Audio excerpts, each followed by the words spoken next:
सावधान।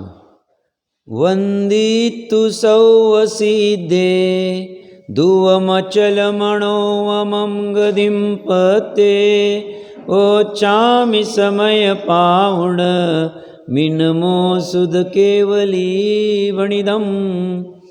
नमः समय साराय स्वानुभूत्या चकासते चित्स्वभावाय भावाय सर्वभावांतरचिदे।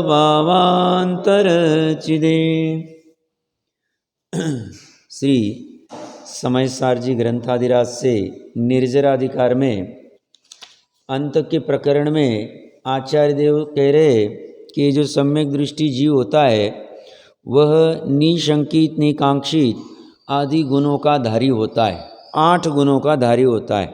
वैसे तो उसमें अनंत गुणों का निर्मल परिणमन प्रकट हो गया है सम्यक दर्शन होते ही, बट उनको समेटकर 8 गुणों में कह दिया है।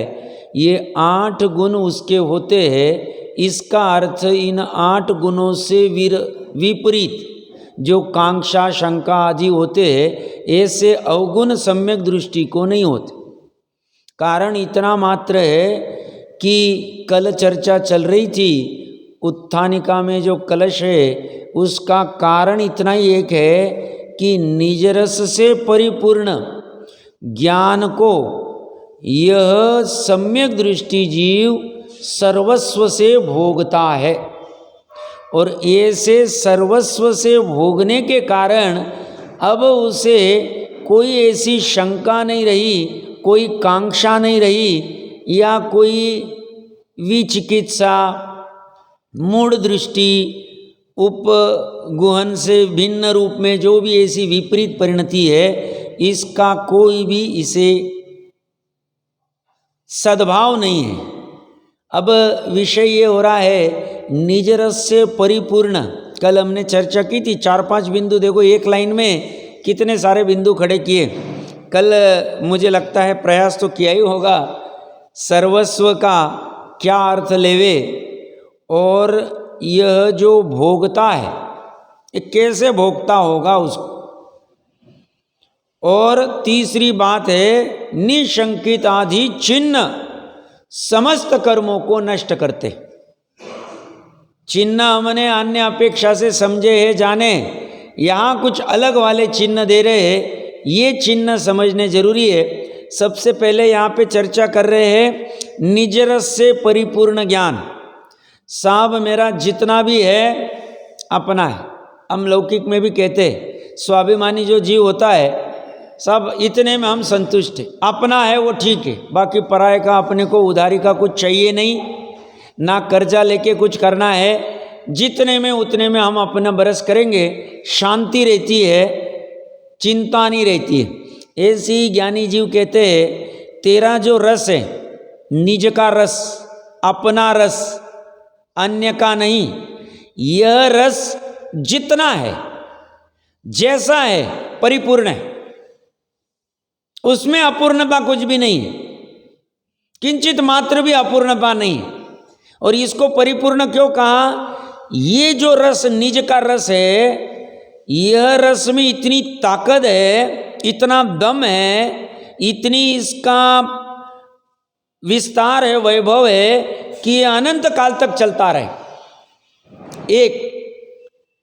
एक समय में जब पूर्ण रूप से प्रकट होगा, पर्याय में अनुभव में आएगा, अनंत रूप में आएगा।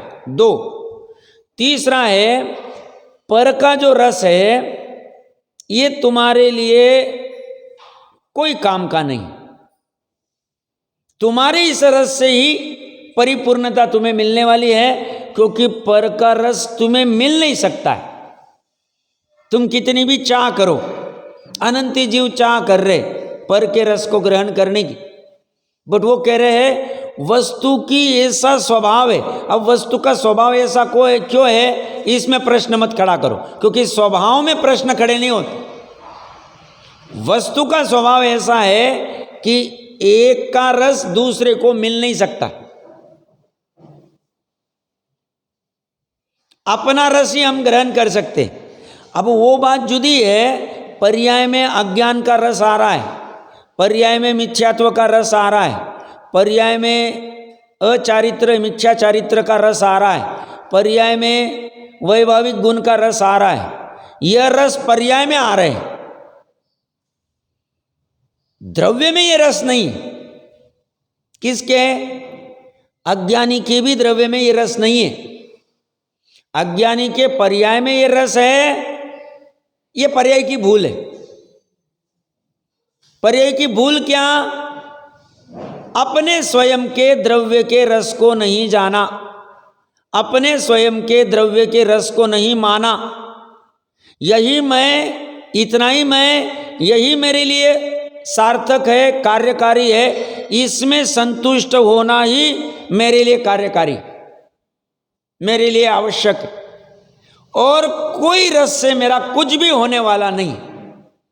अनादिकाल से पर वस्तु के ज्ञानी कह रहे हैं, अज्ञानी ने इतने रस भोगे बट फिर भी भोगे ही नहीं। उसने मात्र पर का रस जो ज्ञान में झलकता है,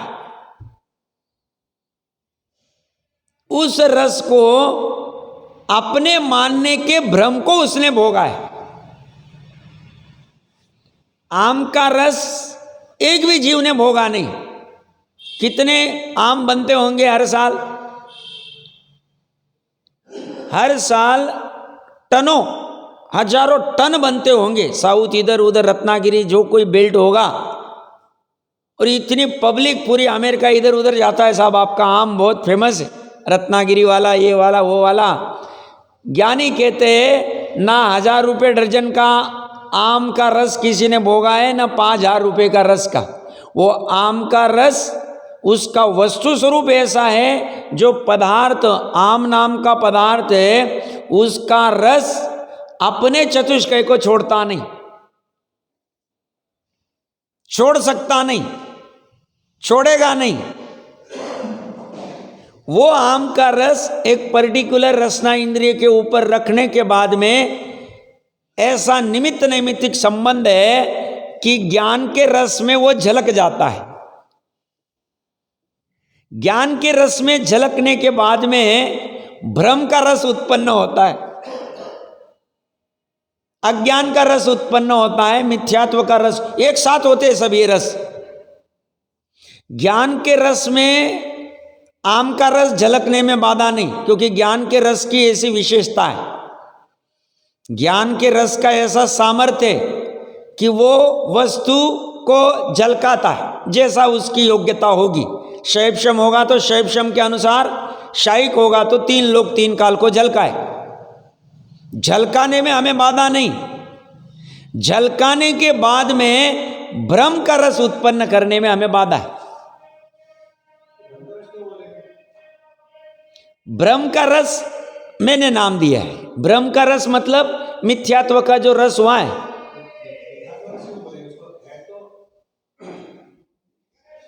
नहीं, समझ नहीं रहा।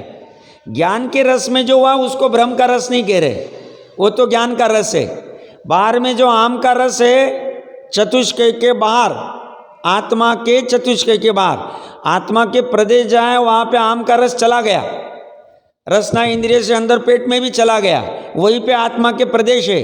आम का रस जो पदार्थ है आम वाला, वो आत्मा के रस में चला गया नहीं, आत्मा के चतुष्कय में गया नहीं। और ज्ञान के रस की ऐसी योग्यता है कि ज्ञान के रस ने उसको झलका दिया, यहां तक भी बाधा नहीं। अब ज्ञान के रस झलकने के बाद में उसी समय, बाद में मतलब एक कहने मजबूरी, उसी समय मिथ्यात्व का रस, जिसे मैं भ्रम का रस कह रहा हूं, वह उसके साथ एकत्व करता है कि मैंने आम के रस को भोगा, मैंने आम के रस को ग्रहण किया, आम का रस कितना अच्छा है, ऐसा इष्ट बना। ये वाला आम का रस अच्छा नहीं, ये खट्टा है, ये क्वालिटी लग नहीं रही है। ऐसी इष्ट अनिष्ट की कल्पना करने वाला रस कहाँ उत्पन्न हुआ? श्रद्धा की पर्याय में हुआ। उसी समय जहां ज्ञान की पर्याय का रस है, वहीं पे श्रद्धा की पर्याय का रस, आम का रस भी वहीं पे पड़ा हुआ है।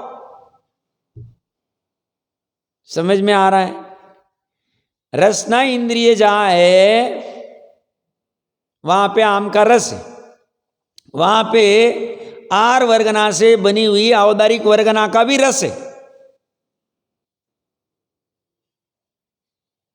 वहीं पे ज्ञायक का रस भी पड़ा हुआ है। रस ये शब्द यहां पे यूज किया। रस मतलब क्या है? उसका वो भाव। रस का अर्थ भाव है, भाव है, उपस्थिति नहीं, भाव। आम का भाव क्या है? मीठा। भाव मतलब यार रेट नहीं लेना। रसना इंद्रिय का भाव क्या है? औदारिक वर्गना वाला। और त्रिकाली का भाव क्या है? रस क्या है? तो ज्ञायक वाला। और वहीं पे ज्ञान का भाव क्या है? ज्ञान का रस क्या है? ज्ञान का परिणमन क्या है? ज्ञान की पर्याय क्या है? भाव कहो, पर्याय कहो, परिणमन कहो, रस कहो, समान अर्थ में। या भाव पकड़ना क्या कहना चाह रहे? भाव का भाव पकड़ो। तो यहां ज्ञान का भाव क्या हुआ?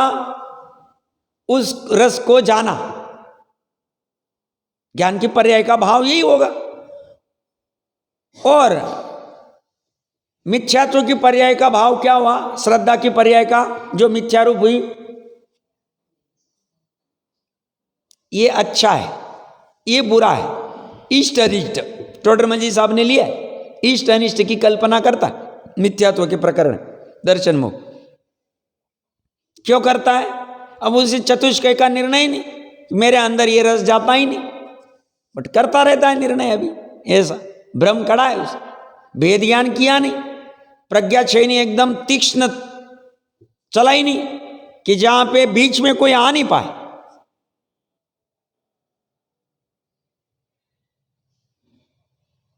तो चर्चा क्या चल रही थी? हाँ, वहीं पे है श्रद्धा की पर्याय। देखिए, रसना इंद्रिय जहां है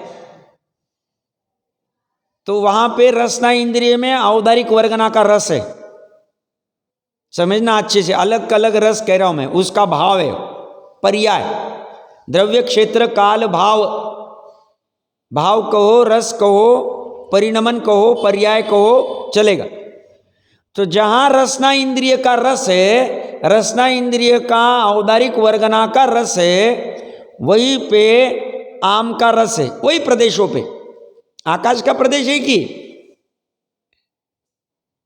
वहीं पे आम के रस का, जो आम हम लेके आए मार्केट से, उसका रस है। वहीं पे ज्ञान का भी रस है, आम के रस को जानने वाला, कि ये खट्टा है, कड़वा है, या खट्टा तो कड़वा तो नहीं, खट्टा या मीठा है, जो भी कुछ हो। वहीं पे ज्ञायक का रस भी पड़ा है। ज्ञायक का ध्रुव ध्रुव ध्रुव ध्रुव भाव भी पड़ा हुआ है। त्रिकाली त्रिकाली त्रिकाली, अनादि निधन भाव वहीं पे पड़ा हुआ है। वहीं पे श्रद्धा का विपरीत मान्यता रूप रस भी पड़ा हुआ है कि ये रस अच्छा है, बुरा है। इस रस को मैं भोग रहा हूं, मैंने आम के रस को भोगा, मैं 4000 रुपये दर्जन का आम खाता हूं, पूरे सनावद में कोई नहीं। ऐसा अहम स्थापित किया उस। देखो कैसी गजब की अवस्था होती। ज्ञानी रह के अज्ञान की अवस्था करता है। कब से कर रहा है? अनादिकाल से कर रहा है। और वहीं पे चारित्र गुण का जो रस उत्पन्न हुआ विकार वाला, वह रस अनंतानुबंधी वाला था, अनंतानुबंधी वाली रति करने वाला। ऐसे आम अभी पूरे 4 महीने तक मिलने चाहिए, ऐसी इच्छा करता है वो रस, अनंतानुबंधी की इच्छा। और उसी समय में निष्क्रियत्व गुण के मन वचन काय के योग का रस चलता है। उसी समय में सब चल रहा है, साथ में एक ही क्षेत्र में चल रहा है। अभी इनको न्यारा न्यारा न जाने, एक में गुड़ को और गोबर को एक करे हाथी, अच्छे भोजन को और इसको, बस ऐसी हालत हो गई।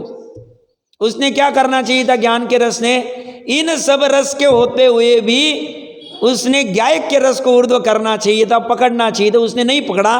और ज्ञानी ने क्या किया, आम का रस भोगते हुए भी, अपने को लगता है ना भरत जी के 365 कहते, ऐसा क्या करते होंगे, तो भरत जी बैठे हैं भोजन के लिए, रसोड़े ने आज एकदम गजब का आइटम बनाया है, पकवान बनाया, थाल में रखा है, उसका एक कौर भी पूरी सेना नहीं पचा सकती, ऐसी दम उसमें, इतने भैंसों का वो सब पढ़ लेना वास। और वो रस भरत जी ग्रहण कर रहे हैं, उनके भी रसना इंद्रिय के ऊपर रखा है, बट उनको उस रस में अपनापन नहीं है। उनके ज्ञान रस इस रस को जान रहा है। आज जो बनाया आहार में पकवान, उसके रस को जान रहा है, जानने में बाधा नहीं, बट ज्ञान का रस उसमें अपने रूप नहीं जानता है।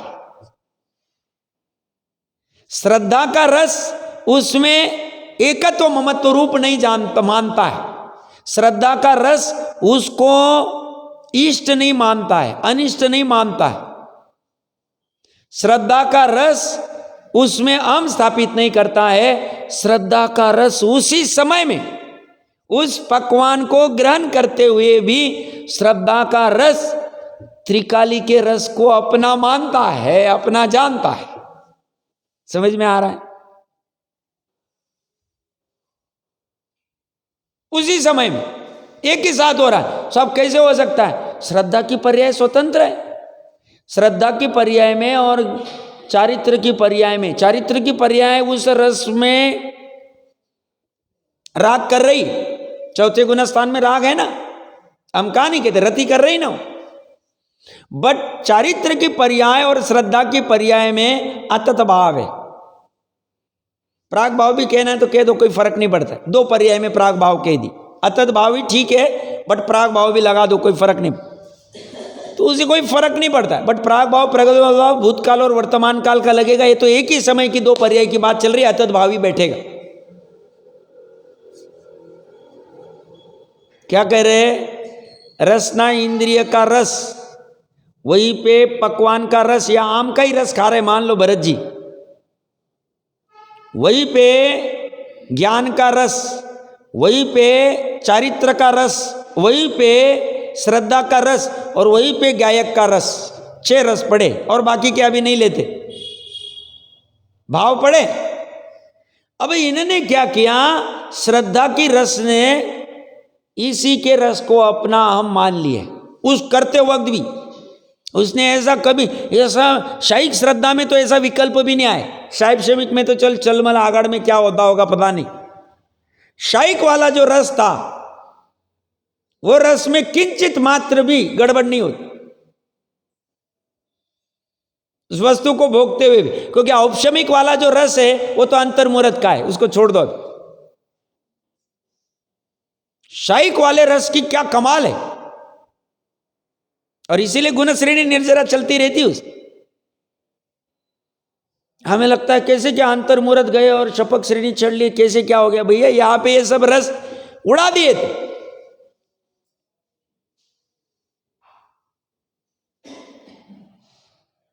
क्या कह रहे? चर्चा महत्वपूर्ण चल रही, उदाहरण से समझने का, पकड़ने का मेरे ख्याल से सभी प्रयास तो कर ही रहे। सरल उदाहरण, अभी ऐसा हमें अनुभव होता है करते वक्त, ये फर्क पड़ जाता है रस ग्रहण करने। अब ये तो एक उदाहरण लिया, ऐसे सभी पदार्थ के रस ले लो। इसका जो है ये काला वर्ण जो है, ये इसका रस, वर्ण का जो भाव है उसको रस कह दिया, क्या फर्क पड़ता? उसको देखते हुए इष्ट अनिष्ट बुद्धि होती, अच्छा है बुरा है, अच्छा है बुरा है, काला नहीं होना चाहिए सफेद होना चाहिए, सफेद नहीं होना चाहिए तो काला, ऐसे चलता रहता। किसका? अज्ञान अवस्था। ज्ञानी का ऐसा नहीं चलता। ज्ञानी जानता है ना, जानने से दूर भागता नहीं। वो कहता है ज्ञान में जो झलकना है झलकने दो ना। ज्ञान अभी यहां से दूर भी भाग गए, नहीं इसको देखना नहीं, आंखें बंद भी कर दी, बट मन में अभी इसी को जो पहले देखा हुआ था वही जानने में आ रहा है मनपूर्वक, तो क्या करेगा वो? उसको कहाँ रोकने जाएगा? आंख तो बंद कर सकता है, मन को क्या करेगा? जानने को रोकने की आवश्यकता नहीं, जानने में बाधा नहीं, बट जानना कैसा? जैसा है वैसा, जैसा है कैसा, पर है पर जानो, जड़ है जड़ जानो।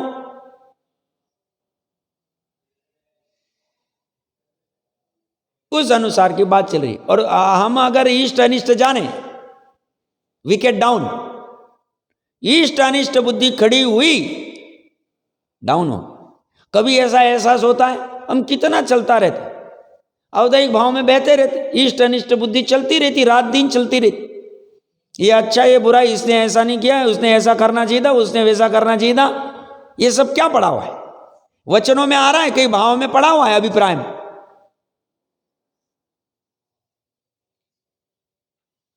तो हम प्रकरण ले रहे थे भरत जी के श्रद्धा का रस, इसी रस को में हम स्थापित किए हुए, उसी समय में उस पकवान को, आम के रस को ग्रहण करते हुए भी नहीं ग्रहण करते, ग्रहण करते सब। ये कैसे क्या वैरागी हो सकते हैं? आम का रस ग्रहण कर रहे।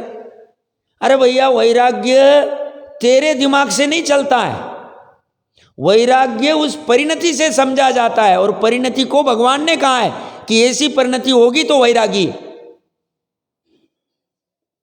तू तेरे दिमाग से तुझे लगता है आम का रस नहीं खाएगा तो वैरागी, नग्न हो जाएगा तो वैरागी, 28 मूलगुण करेगा तो वैरागी, 6वें 7वें गुण स्थान में ही चारित्र हो सकता है, आदि आदि। तू तेरे दिमाग से लगा रहा है, तुझे वस्तु स्वरूप के अनुसार देखना पड़ेगा। वस्तु स्वरूप कह रहा है अंदर क्या हो रहा है, उपादान में क्या हो रहा है। और उपादान में भी 3 पर्याय पे कॉन्सेंट्रेट कर रहे, श्रद्धा ज्ञान चारित्र, बस, और किसी पे फोकस नहीं करेंगे, बाकी का बाद में समेट लेंगे। ये 3 को कर लिया, काम हो गया काम। इसलिए किसको ऊर्ध्व रखा? सम्यक दर्शन ज्ञान चारित्राणी, मिथ्या दर्शन ज्ञान चारित्राणी, संसार मार्ग। मिथ्या दर्शन, मिथ्या ज्ञान, मिथ्या चारित्र, संसार मार्ग। 3 पर्याय को सुधार करना है। ज्ञान ने, भरत जी के ज्ञान ने के रस ने आम के रस को जाना, शैवश में हो सकता है वचन के रस ने कह भी दिया रसोड़े को आज अच्छा बना है, ऐसा भी हो सकता। बट ऐसे कहने से या जानने से उसमें अपनापन ज्ञान ने नहीं खड़ा किया, ज्ञान मात्र जान रहा है। वचन की क्रिया जो हो रही है उसका निमित्त कौन? चारित्र गुण की पर्याय, उसका निमित्त ज्ञान गुण की पर्याय नहीं। वचन में जो उसको कहा अच्छा बना आज का, ऐसा नहीं हो सकता है। चौथे गुण स्थान में अच्छा बना ऐसा कहने में आ सकता है, उससे कोई चौथा गुण स्थान चला नहीं जाएगा।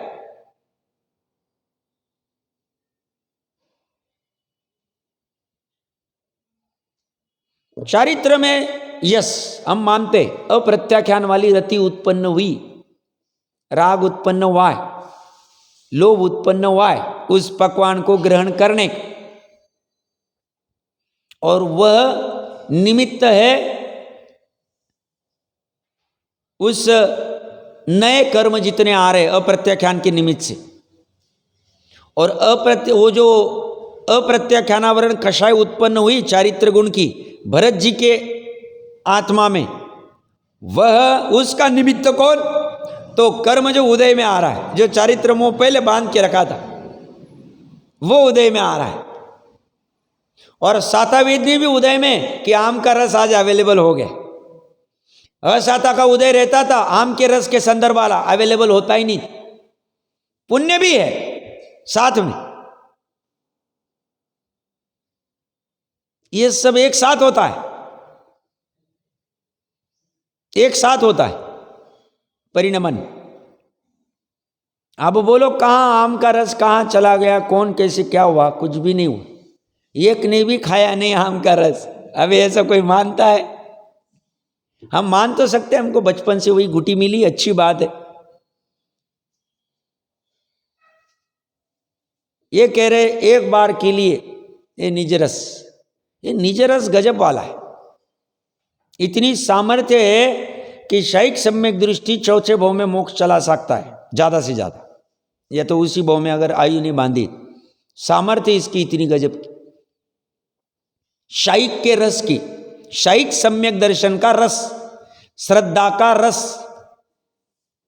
थोड़ा रस के ऊपर विचार करना। अच्छा, उन प्रश्न पूछा रस मतलब क्या लेना, या रस मतलब भाव लेना। नमक का रस क्या है, शक्कर का रस क्या है, आम का रस क्या है, तो आम का भाव क्या है। हमें नींबू का रस क्या है, तो नींबू का रस खट्टा है। खट्टा क्या है, उसका भाव है।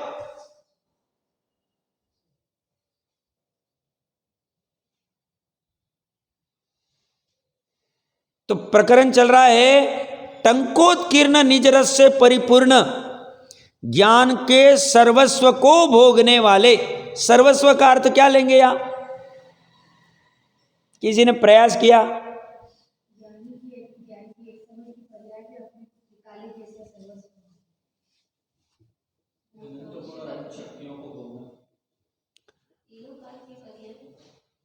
नहीं, तीनों काल की पर्याय तो नहीं आई, क्योंकि भूतकाल की पर्याय तो चली गई, वर्तमान की और पर्याय को भोगना ही नहीं ना, भोगना तो द्रव्य को है। तो यहाँ सर्वस्व का ठीक है अर्थ, सर्वस्व का अर्थ है सब कुछ। हम कहते ना, मैंने अपना सर्वस्व न्योछावर कर दिया, मैंने अपना सब कुछ न्योछावर कर दिया, मैंने अपना एवरीथिंग, सर्वस्व मतलब एवरीथिंग अर्थ डिक्शनरी में देखेंगे तो ये क्या कह रहे हैं, यह सम्यक दृष्टि जीव भोगता है किसको, सर्वस्व को, सब कुछ को। सब कुछ मतलब एवरीथिंग, एवरीथिंग मतलब निज रस ही उसके लिए एवरीथिंग है, सब कुछ, और कुछ भी भोगने की जरूरत नहीं। सही मायने में भोगने योग्य इतना एक निज रस ही है, इसी को सही मायने में जीव भोग सकता है, इसी को भोगते वक्त वो अनाकुल सुख का अनुभव कर सकता है, इसी को भोगने से सवर निर्जरा पूर्वक मोक्ष होता है। भोगना ही अच्छा लगता है तो इस रस को भोगो। कोई कहेगा साहब हम भोगेंगे नहीं, फिर क्या हो, अब वो सिद्ध अवस्था में क्या भोगते होंगे।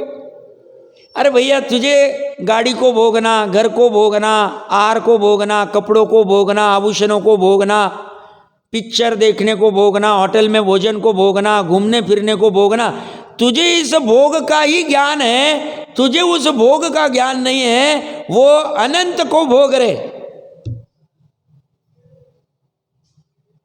उसका ज्ञान करना चाहिए तूने। ये क्या भोगते होंगे, ये ऐसा क्या है जिसके सामने 6 खंड भी भोगने के अभी विकल्प नहीं रहे। ऐसा नहीं कि भरत जी ने जब 6 खंड छोड़े तभी उनको उसके संदर्भ में उदासीनता हुई और फिर बाद में। ज्ञानी कह रहे हैं वो जन्म से सम्यक दृष्टि थे, सर्वार्थ सिद्धि से आए थे, जन्म से। चक्र रत्न तो बाद में उत्पन्न हुआ, उसके पूर्व ही जो भी उनको रस उत्पन्न हो रहे थे पुण्य के उदय में, आसपास में जो कुछ चल रहा था, उन रस में उनको अपनापन था ही नहीं, निजपना था ही नहीं, उसको वो भोग ही नहीं रहे थे। उनकी श्रद्धा की पर्याय और ज्ञान की पर्याय इन सब वैभव को 84 लाख पूर्व तक एक समय भी भोगी नहीं। कोई बिलीव करेगा ऐसा? अब क्या बात कर रहे हो आप, 14 रत्नों को भोगा नहीं उन्होंने, 9 निधियों के रस को भोगा नहीं। आप ही कह रहे 96 हजार के रस भोगे, 365 के रस भोगे, अक्षौनी सेना के रस भोगे। अब यही विशेषता है कि तुम जिसको भोग कह रहे हो वह भोग काया जनित वाला भोग को उसको अपना भोग कह रहे, बट काया जनित उनका जो भोग चल रहा है उसमें, काया में जो भोग चल रहा है उसका निमित्त चारित्र का रस, चारित्र का विकार है। उसमें निमित्त श्रद्धा का रस और ज्ञान का रस है नहीं। ये तो किसी को भोगता नहीं, इसको भोगने की आवश्यकता है नहीं। किसको? त्रिकाली। ये दो अज्ञान में थे तब ये भी भोगने चले जाते थे एकत्व ममत्व करके, और ये एकत्व मिथ्यात्व के साथ में ज्ञान भी मिथ्या होके ये तीनों भोगते थे। पर में भोगते थे मतलब भ्रम को भोगते थे। पर द्रव्य तो भोगने में आता ही नहीं, अभी विस्तार से चर्चा ही चले। बट ये जैसी ज्ञान टूटा और यहां जुड़ा, वैसी श्रद्धा भी साथ में आ गई, दोनों एक साथ। और ऐसी इसकी पावर डाउन हो गई। तो बाहर में जो भोगना चल रहा है चक्रवर्ती का, शांतिनाथ कुंतुनाथ अरनाथ का या और किसी का भी, वह भोगना उसमें निमित्त चारित्र का विकार है उनका। बट ये चारित्र का विकार अनंत अनुबंधी वाला नहीं है, अप्रत्याख्यान वाला है, क्योंकि यह मिथ्यात्व नहीं है। अप्रत्याख्यान वाला विकार अनंत संसार का कारण नहीं, इसलिए इस भोग को भोग माना ही नहीं।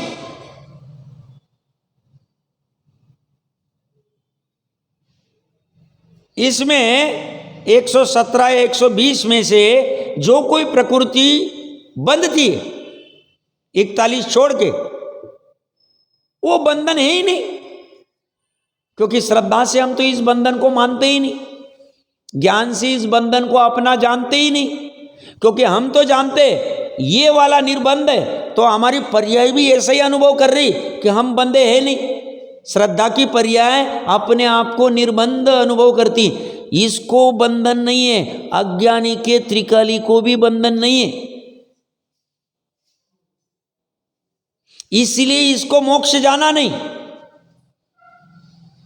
इसे बंधन नहीं, इसलिए मोक्ष जाना नहीं। बंधन इसको है, भाव कर्म का जो बंधन है ये इन तीनों को है, मोक्ष इनको ही जाना है।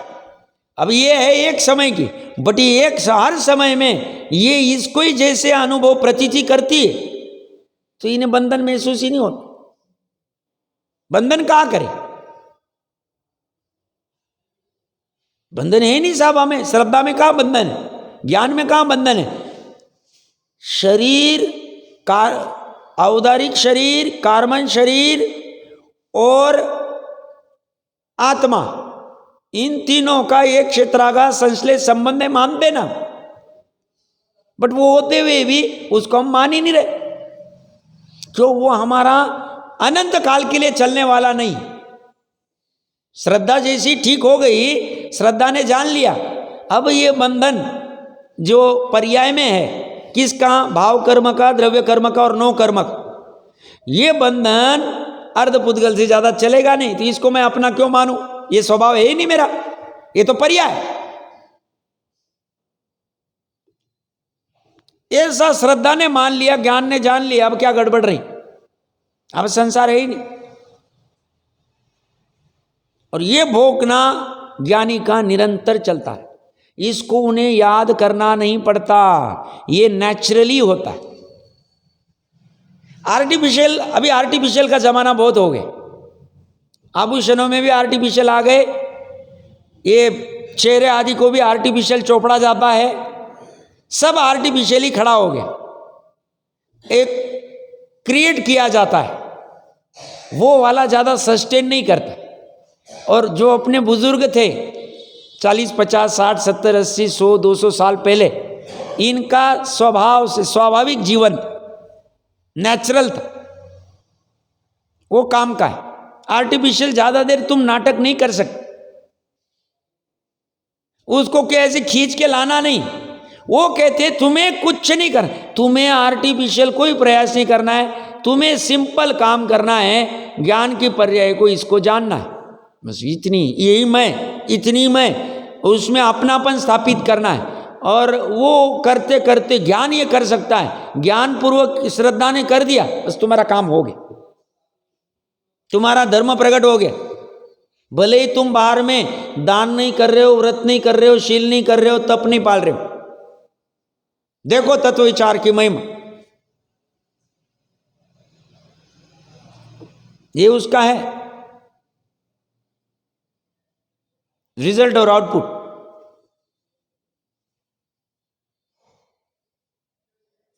तो चर्चा अपनी चल रही थी भोगने की।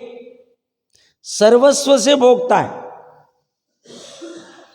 वह जो ज्ञान है, निज रस से परिपूर्ण ज्ञान है, यही इसका सब कुछ है, यही इसका एवरीथिंग है। इसके अलावा कुछ भी नहीं है। द्वादश अंक का सार आ गया। बाकी वाले रस को, निज रस से अलावा वाले रस को तुम भोग नहीं सकते, और ज्ञानी ये जान लेता है, इसलिए इसको ये सब कुछ प्रमाण में प्रकट हो जाता है, प्राप्त हो जाता है। उसका एक अर्थ और एक भी डिक्शनरी में आप देखेंगे कि जो कुछ अपना है वो सब, सर्वस्व का अर्थ है जो कुछ अपना है वह सब। और अपना किसे कहेंगे? जो एक समय रहता है उसको अपना नहीं कहेंगे। तो अपनी पर्याय भले ही अपनी है, बट एक समय रहती वो भी अपनी नहीं। पर द्रव्य तो अपना है ही नहीं, क्योंकि पर द्रव्य और मेरे बीच में कुछ भी संबंध नहीं। तो अभी बचा क्या? जो कुछ अपना है वो सब, सर्वस्व का अर्थ कर रहा हूं। तो अपना जो अनादि काल से था अनंत काल तक रहेगा, वह अपना, उसको, उस अपने को जो सब कुछ है उसको ये भोगता है, पूरा का पूरा भोगता है, रसास्वादन करता है। मैं बीच में बोला भी था, सिद्ध अवस्था में अपने को लगता है क्या जाने का वहाँ कहाँ घूमना फिरना, गाड़ी बंगला, प्रॉपर्टी, प्लॉट, मॉल, ये वो, कपड़े नहाना धोना, घूमना, मालिश करना, हेयर पेंट करना, ये करना वो करना, कुछ भी नहीं। क्या बेकार का धंधा है। वो कह रहे तू उस रस को भोग नहीं रहा है, समझ नहीं रहा है, इसलिए तेरी ये दुर्दशा। तो वो रस एक बार पकड़ लेगा ज्ञान के रस में। अब ज्ञान के रस ने क्या करना है? 3 लोग 3 काल के रस को गौन कर देना है, और उसने थोड़े काल के लिए निज रस को ऊर्ध्व कर देना है। बस इतना ज्ञान का रस का काम है। ज्ञान का रस ये काम कर देगा, जीवन सार्थक हो गया साहब, मनुष्य बहुत सार्थक हो। हम सनावद जैसे छोटे से शहर में रहते, हाय रहते, अरे तुम मजे नहीं करते हो, देखो हमारे गार्डन के मजे, देखो हमारे मॉल के मजे, देखो हम ऐसे राइडिंग करते, ऐसे फाइटिंग करते, ऐसे ये करते। करो भैया, तुम करो, तुम उसी में लटक के रहो।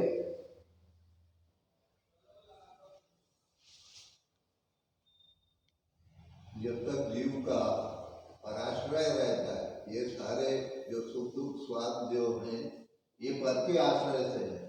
पर के आश्रय से, जो स्व के आश्रय में है उसे तो इसकी कोई खबर ही नहीं,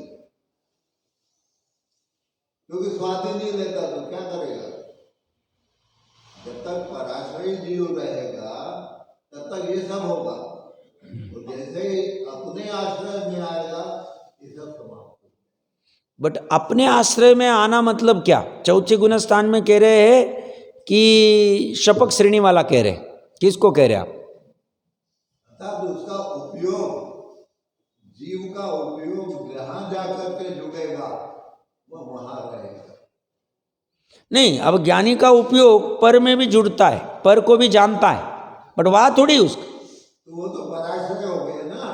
स्वाश्रय में जब अपने में तो उपयोग है, हाँ, तो वो पर को नहीं जाएगा। नहीं, बात ऐसी नहीं है। मान लो कोई ज्ञानी यहाँ खड़ा है, ठीक है ना, अब वो शुद्ध उपयोग कर रहा है तो सो आश्रय, उसमें कोई कन्फ्यूजन नहीं, क्योंकि ज्ञान के आत्मा में वो आत्मा को ही जान रहे, ज्ञान की पर्याय भी। बट अभी वो शुद्ध उपयोग नहीं कर रहा है ज्ञानी, और वो युद्ध कर रहा है, भोजन कर रहा है, व्यापार कर रहा है, कुछ तो भी कर रहा है। उस समय पराश्रय हुआ ना, तो इसलिए उसको जानेगा। नहीं, जान रहा है। हाँ, उसका ही स्वाद आएगा, जिसके साथ जुड़ा हुआ है, हाँ, उसका ही स्वाद आएगा। नहीं, स्वाद आने में बाधा नहीं, बट उसको वो स्वाद जब अज्ञान अवस्था में अपने रूप आता था, अब अपने रूप नहीं आ रहा है, बहुत फर्क पड़ गया है। पर को जानते हुए भी व्यापार को जान रहा है, युद्ध को जान रहा है, बट उसका ज्ञान उस पर की क्रिया को जानते हुए भी उससे जुड़ नहीं रहा है, अपने रूप में मात्र जान रहा है। पहले क्या हो रहा था, मिथ्यात्व के साथ में वो ज्ञान मिथ्या होके वो अपने रूप जान रहा, फर्क पड़ गया ना। अभी स्व आश्रय नहीं, शुद्ध उपयोग नहीं। मेरा कहना ये है कि जैसे हम माने लिखा पढ़ी के ध्यान में है ना, उस समय हमारे पास से कोई निकल जाए हमें उसकी खबर नहीं होती, क्योंकि हमारा उपयोग कहाँ है, जहाँ हमारा उपयोग है वहाँ हम हैं। नहीं, बट इसमें मतलब मेरा आगे का प्रश्न है, अब आप ज्ञानी अज्ञानी दोनों लिखा पढ़ी कर रहे, दोनों खड़े कर देते हम बाजू में, तो अज्ञानी लिखा पढ़ी में कर्तृत्व एकत्व कर रहा है तो उसका तो वहीं पे उपयोग है, और ज्ञानी लिखा पढ़ी करते हुए भी उसको अपना नहीं जान रहा है, ये काम करना धंधा मेरा काम नहीं है ऐसा जान रहा है, तो उसका उपयोग भले ही अभी अस्थिरतावश बाहर पर को जान रहा है, अभी आत्मा को नहीं जान रहा है, शुद्ध उपयोग नहीं कर रहा है, वैसा होते हुए भी उसकी सवर निर्जरा कही। कैसे? जितने प्रमाण में वो ज्ञान और श्रद्धा वहां जुड़ी नहीं उतने प्रमाण में सवर निर्जरा, और जितने प्रमाण में चारित्र नहीं, मुझे हिसाब तो करना ही चाहिए, नहीं तो पता कैसे चलेगा कितना पैसा आया कितना गया। ये जो चारित्र की इच्छा विकल्प रति उत्पन्न हुई उसका बंध हुआ उस, और बाजू में अज्ञानी है, वो अज्ञानी जो हिसाब कर रहा है कर्तृत्व से कर रहा है, उसका वो हिसाब करते वक्त मिथ्यात्व आदि का बंध हो रहा है, उसके सब की सब प्रकृति का बंध हो रहा है। फर्क पड़ जाएगा ना, बहुत फर्क पड़ेगा। ऐसा बोलने में आएगा कि जितने प्रमाण में श्रद्धा और ज्ञान सम्यक है उतने प्रमाण में स्वाश्रय है, ये बात स्वाश्रय और पराश्रय से चालू, और जितने प्रमाण में अस्थिरता है उतने प्रमाण में पराश्रय है, ऐसा बोल सकते हैं? ऐसा बोल सकते, बट अस्थिरता है ना, अस्थिरता आपको चारित्र की लेनी पड़ेगी। हाँ हाँ, श्रद्धा में जो शैक्षणिक श्रद्धा है उसकी चलमल आगाड़ वाली उसको अभी गौन कर दो। हाँ, तो विषय के अनुसार आप लोगे तो जितने प्रमाण में अस्थिरता है पराश्रय है उतने प्रमाण में आश्रय है ज्ञानी के भी, और जितने प्रमाण में स्थिरता है स्व आश्रय है, स्व आश्रय कितने प्रमाण में? श्रद्धा और ज्ञान से। आप कहेंगे ज्ञान तो अभी लिखा पढ़ी को जान रहा है, तो वह स्व आश्रय कहाँ हुआ? ज्ञान लिखा पढ़ी को स्वरूप नहीं जान रहा है, ये ज्ञान ने कमाल कर दिया, इसलिए ज्ञान उसका बंध का कारण नहीं हुआ, बट चारित्र ने उस लिखा पढ़ी में राग किया, रति की कि नहीं नहीं नहीं लिखना ही चाहिए, फिर पता नहीं चलेगा कुछ पैसे गिर गए कुछ ये हो गए, तो उस अपेक्षा से वह लिखा पढ़ी में जो राग उत्पन्न हुआ है निचली भूमिका में, वो भी कब तक होगा? 7वीं प्रतिमा तक होगा, 8वीं आरंभ त्याग में होगा ही नहीं 5वें गुण स्थान की, तो वो राग बंध का कारण रहे। हाँ, बट बाकी हम पूरा कहेंगे कि वो लिखा पढ़ी कर रहा है तो ज्ञान भी कर्म बंधन का कारण हो रहा है, वैसा नहीं हो। ज्ञान को कर्म बंधन का कारण नहीं कहेंगे, सम्यक ज्ञान को कर्म बंधन का कारण नहीं कहेंगे। हाँ, उस रागों को कहेंगे, अप्रत्याख्यान वाला जो राग है लिखा पढ़ी करने का उसको बंध का कारण कहेंगे, बट इसे नहीं कहेंगे। मतलब हमें और माइन्यूट जाना पड़ेगा, समझ में आ रहा हो? हाँ, अभी वो जगन्य ज्ञान गुण वाली चर्चा चली थी, 170-172वीं गाथा के आसपास होगी वो, तो वहाँ पे वो जगन्य ज्ञान गुण बंध का कारण नहीं, जगन्य ज्ञान गुण के साथ जो राग है वो बंध का कारण है, बट जगन्य ज्ञान गुण को कह दिया। कब तक? जब तक केवल ज्ञान नहीं होता है तब तक। उस अपेक्षा से वो चर्चा चलेगी। हाँ, अपनी बात चल रही थी, तो हम ये चर्चा करते करते मतलब हम अभी चिंतन में धारा कर सकते कि सिद्ध सर्वस्व को कैसे भोगते होंगे,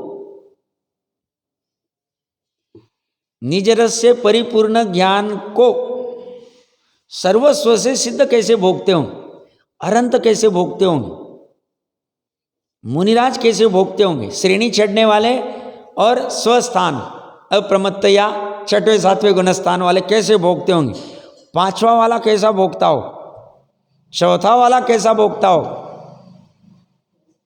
और जोर लगाए तो सम्यकत्व सन्मुख मिथ्या दृष्टि कैसा भोगता हो। सम्यक दर्शन नहीं हुआ, बट विकल्प में पकड़ में आ रहा है कि ये सही है, अन्यथा नहीं, वो वाला कैसा भोगता होगा, ये पूरा हम बिठा सकते हैं। तो आज की चर्चा का मुख्य बिंदु, मतलब आगे भी और है 2-5 मिनट, आज की चर्चा का मुख्य बिंदु क्या, कि भोगना ही अच्छा लगता है तो ये भोगने की प्रयास करना चाहिए। मनुष्य भोगवादी संस्कृति में ये जो भोगेगा वो ज्यादा देर संसार में रुकेगा नहीं, और भोगवादी संस्कृति में ये छोड़ के बाकी का भोगने जाएगा।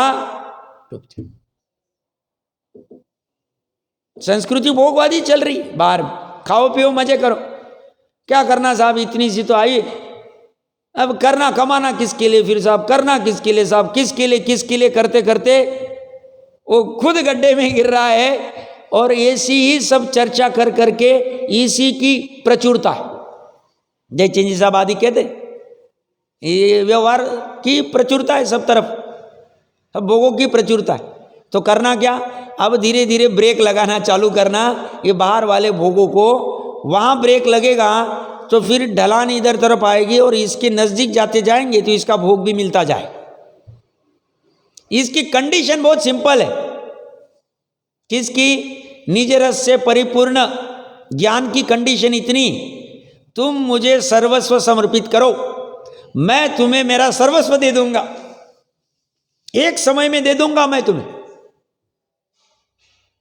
क्या कह रहे, सब कुछ दे दूंगा मैं तुम्हें, सर्वस्व चाहिए तुम, और तुम सर्वस्व देने को तैयार नहीं हो, तुम दही खाओ कि मैं खाऊं, दही खाओ कि मैं खाऊं के चक्कर में पड़े हो, ये करोगे काम नहीं हो।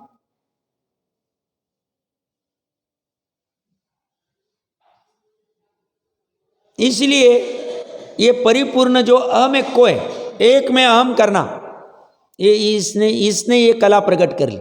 ये अध्यात्म की कला है, 72 कला में से ये अध्यात्म की कला है। इस अध्यात्म के कला को ग्रहण करके ही जीव सुखी हुए हैं, हो रहे हैं और होंगे। और ये अध्यात्म की कला जिसने सीखी नहीं, वो शरीर आदि से कितनी भी क्रिया कांड कर ले, मन वचन काय से, दान की, व्रत की, शील की, तप की, कितनी भी कर ले, कोरा का कोरा रहेगा। उसने एक कदम भी अपने अतीन्द्रिय सुख तरफ बढ़ाया नहीं, एक कदम भी नहीं, 1 इंच भी गया नहीं वो सरकाने। और कोई जीव ये उपदेश को, ज्ञानी जीव जो कह रहे अपने को, उसको जानकर ये बाकी के चक्कर घटाकर और इस रस का ग्रहण करेगा, उसको जानेगा, उसमें प्रयास करेगा, उसके 1 इंच नहीं, अनंत काल खत्म हो जाएगा संसार, उसके कोड़ा कोड़ी अंत कोड़ा कोड़ी में आ जाएंगे और नया बंध घट जाएगा। ये थोड़ा पुरुषार्थ करेगा तो अर्ध पुद्गल तो ज़्यादा कहा जाता है, अच्छा पुरुषार्थ करेगा 2, 4, 6, 8 भाव में काम कर ले, ज़्यादा भाव नहीं, संलेखना अच्छे से करने वाला, मैंने कहा भी होगा पूर्व में, अच्छे भाव संलेखना करता है, 7-8 भाव से ज़्यादा संसार नहीं, भगवती आराधना जी 7-8 भाव में मोक्ष, कितनी दम, 7-8 भाव की बात कर रहे हो। तो ये सर्वस्व को भोगने वाले सम्यक दृष्टि के जो निशंकित आदि चिन्ह हैं, वे समस्त कर्मों को नष्ट करते हैं। अब निशंकित आदि चिन्ह कैसे कर्मों को नष्ट करते, ये तो चर्चा कल करेंगे, बट एक चर्चा है, ये जो हमें इनका चिन्ह बैल है, इनका चिन्ह शेर है, इनका नाग है, इनका, ये सब चिन्ह उपचार, ये चिन्ह रहे ना रहे, जिसको सम्यक दर्शन प्रकट करना है बस वो वितरागता को देखे, काम हो जाए। चिन्ह तो हमारी मजबूरी है, ये सब करने पड़ते हैं कि भाई पता कैसे चले किसकी स्थापना की। तो स्थापना निक्षेप की अपेक्षा से जो कुछ प्रोसेस चलती उसका विरोध नहीं, बट साथ में ये वाला चिन्ह जो है निशंकित निकांक्षित वाला, ये अगर प्रकट हो जाए तो कह रहे हैं समस्त कर्मों को नष्ट कर देगा। अब यह समस्त कर्मों का क्या अर्थ है, ये चर्चा करते समय आएगा तब। आज का समय तो हो गया है, करते चर्चा।